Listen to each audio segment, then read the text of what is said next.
Gelin. Жакшы gelin gelgen жерден көгөрөт. Gelin жөнүндө кебимди bir hikayadan başlayın.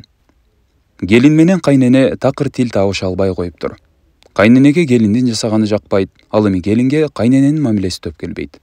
Жек көрүү улам күчөп, акыры gelинди шайтан азгыра баштады. Кайненеңдин көзүн тазаласаң, анын каарынан кутуласың. Ансыз да анын ичер суусу көрөр күнү аз эле калды, деди шайтаны. Gelиндин ниети бузулду. Bir günü ал аксакал табыпка келип, андан адам өлтүрүүчү дары сатып алууну каалагандыгын айтты. Табып, аны эмне кыласың кызым? Деп сурады.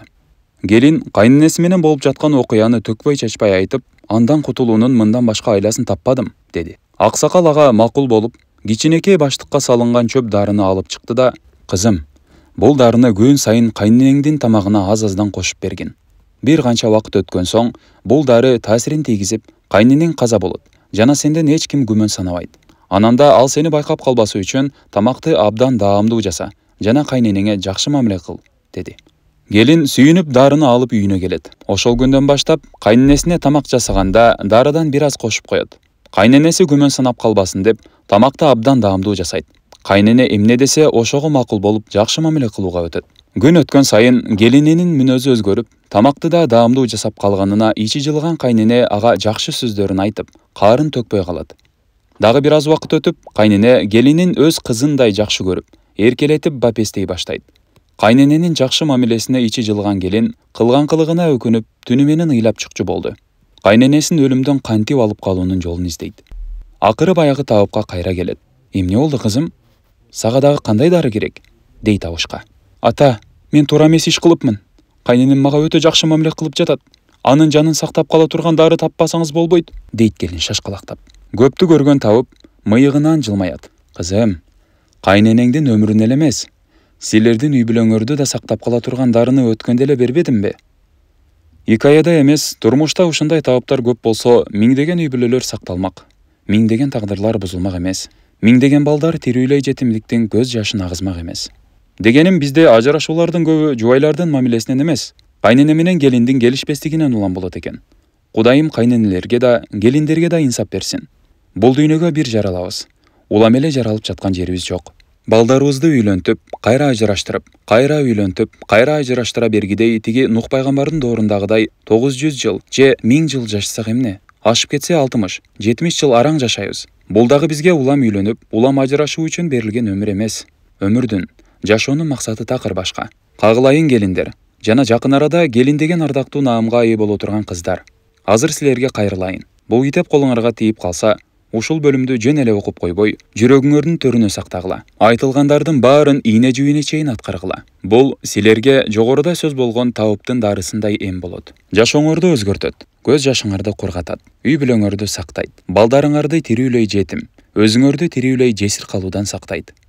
Анда gelin болуп босого аттагандан баштап кайненеге кандай мамиле кылуу керектигине көңүл бургула. Биринчи, өз апаңдай сыйла, өз апаңдай эркеле. Эшик босогосун жаңа аттаган gelinin эч бир кайнене жаман көрбөйт. Маңдайы жарыла кубанып, буту жер баспай тосуп алат. Жек көрүү, жаман мамиле gelin кетирген болор болбос катадан башталат. Бешенеңе кайнене бар үйгө түшүү тагдыры жазылган болсо, биринчи кезекте күйөөңдүн эмес, кайненеңдин көңүлүн табууга тырыш. Күйөөңдү кое тур. Азырынча анын сенден көңүлү кала койбойт. Көбүнчө жаңы келген gelиндер кайненесин жат адам көрүп, андан ийменип, ага конокко мамиле кылгандай аяр мамиле кылышат. Жок, кайненеге жат адамдай эмес, өзүңдүн апаңдай мамиле жаса. Апа дегин, эне дегин, кызындай болуп эркелегин, өзүңдү али акыл эси толо элек жаш баладай көрсөт. Эненин кучагы балага дайыма ачык, сени да өзүнүн баласындай кучагына кыссын. Күйөөнүн кучагынан кайнененин кучагы сага маанилүү экенин дагы бир жолу эскертейин. Апаңды кандай сыйласаң, кайненеңди ошондой сыйла. Апаңа кандай мамиле кылсаң, ошондой мамиле кыл. Бирок апаңа көрсөткөн кылыктарыңды көрсөтпө. Үйдүн аурасына, эмне кемчилиги, эмне артыкчылыгы бардыгына саресеп сал. Сенин үйүңдөн эмне айырмасы барлыгына көңүл бур. Кемчиликтерин дароо өзгөрткөнгө аракет кыл. Чачылып жатканды жыйнап кой. Терезеси кир болсо сүртүп тазала. Гүлдөрүн сугар. Кайненең сага келген күнүң эле камыр жуурутпайт, кир жуудурбайт. Бирок эки көз, эки кулагы сен тарапта экенин унутпа. Айттырбай кыл, дедирбей бүтүр. Бир эле мыкты ишиң менен кайненеңди багындырып алышың толук мүмкүн. Менин апам идиштин тазалыгына аябай көңүл бурчу. Дасторкон жыйылганда идиштер чоң чаранын ичине чогултулуп, жылтырата жуулуп, анан текчеге тизилчү. Мен бала болуп башыма жөн чыкканы үйдө кир турган идишти көрбөдүм. Апам идишти да өзгөчө жуучу. Ал кезде азыркыдай идиш жуучу самындын түрү жок эле. Ошондой болсо да, апам идиш жуугандагы катыраган үн азыр да кулагыма кадимкидей угулат. Кээде идишти топурак, кум менен жууп отурганын көрчүмүн. Үйлөнүп, келинчегим жаңы келгенде, биздин үйдө идиш жууп, үй шыпыргандан башка жаңы келин аткара турган иш деле жок эле. Кудай жалгап, келинчегим да идишти катырата жууп калбаспы. Апама ушунусу аябай жакты. Башкасына көңүл деле бурган жок. Идишти жакшы жууйт экенсиң, деп келинчегимдин өзүнө да айтты. Келин көрүп кирген кошуна колоң аялдардын баарына жакшы келинге туш болуппуз, идиш жууганын айтпа, деп мактанып жатты. Ошентип келинчегим 6 пияла, 1 чайнек, 1 табак жууп, апамдын жүрөк ачкычын тапты. Чынында келинчегим идиш жууганга анча деле куштар эмес экен. Азыр эми ашканада идиш жуучу самындын 3-4 түрүн, ананда кечетен бери кир турган идиштерди көрүү мага оор деле эмес. Тамырчы болуп, кайненеңе эмне жагарын, эмне жакпасын бил. Жакканын аткар, жакпаганын аткарба. Экинчи, кайненеңе күйөөң тууралуу ооз ачпа. Кээ бир келиндер кайненесине да, күйөөсүнө да жагайын деп, кайненесине күйөөсүн мактай берет. Кээ бирлери кыйраткансып жамандай коет. Эки ыкма тең туура эмес. Эне баласын келининен кадимкидей кызганарын билип жүргүлө. Кээ бир энелердин кызганычынын алдында күндөшүңдүн кызганганы майдай эле болуп калат. Ошондуктан кайненеңе баласы тууралуу көп сүйлөбө. Мактасаң да, жамандасаң да балеге каласың. Андан көрө күйөөңө жакшы мамиле, жакшы кызмат кылып жатканыңды көрсөт. Кайненеңдин кызганычын туура кабыл ал. Үчүнчү, кайненеңе белек-печкек берип тур. Муну менен кайненеңе да, күйөөңө да жагасың. Буга сенден эч нерсе деле кетпейт. Күйөөңдүн чөнтөгүн кайненеңе каратып кой. Күйөөңө апама жаңы көйнөк алып бербейлиби? Көйнөк эскирип калыптыр. Гүл ала келиңизчи, апамды бир сүйүнтүп коелу. Менин туулган күнүмө эч нерсе албай эле коюңуз. Андан көрө апамды кафеге алып барып, айландырып эс алып келеле, деп күйөөңдүн мойнуна жүктөй бер. Ошондо Куда да ыраазы, кудагый да ыраазы болот. Төртүнчү, жаңы келин болгондо, кийин деле, кыскасы эки жакка чыгарда, айрыкча төркүнүңө барарда кайненеңден уруксат суроону унутпа. Оба, негизи күйөөңдүн уруксаты жетиштүү. Бирок жогоруда айткандай үй бүлөнүн тагдырын жубайлар эмес, кайненелер чечкен коомдо жашап жатканыбызды эстен чыгарбашыбыз керек.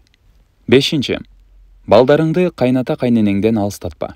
Өзүн тим эле маданияттуу сезип, кайната кайненесин эске септеп, балдарын алардын тарбиясынан оолак кармагысы келгендер бар. Чоң атасы бактан жулуп алып, чапанынын этегине сүртүп, анан үйлөп небересинин колуна карматкан алманы анын колунан жулуп алып, жууп жебейсиңби? Здесь полно микробов, дикарь, деп булкулдаган келиндер да бар. Балаңды чоң ата, чоң энеси баккандай бага да албайсың. Алар тарбиялагандай тарбиялай да албайсың. Бул биринчиси. Экинчиси, бала эр менен аялды да, келин менен кайын журтту да жипсиз байлаган чоң күч. Кудай сактасын, кокус ортону карамышы каралап ажырым пайда болсо, ушул балдарды тирүү эле жетим кылбайлы. Балдар чоң ата, чоң энесин сагынат го, байкуш атене неберелеринен айрылса оңбой калат го, деген ойлор ажырымды шеретип, үй бүлө арабасынын андан ары кылдырашына себеп болору бышык. Андыктан балдарды үй бүлөнү сактоочу тетик катары колдонууну колдон чыгарба. Акыркы кеңешим. Жогоруда айтылгандарды кайненеге жагынуу же үй бүлөнү сактоо үчүн эле эмес, чыныгы адамгерчилик сыпат, ыклас менен берилип аткаргыла. Бирөөгө кылган жакшылыгың текке кетпейт. Бүгүн сен аларды сыйласаң, эртең сени келиниң сыйлайт. Бул дүйнө ушундай. Келме-кезек деген бар. Жакшылык да, жамандык да өзүңө кайтат. Кайтканда да өтө тез, анан бир нече эселеп кайтат.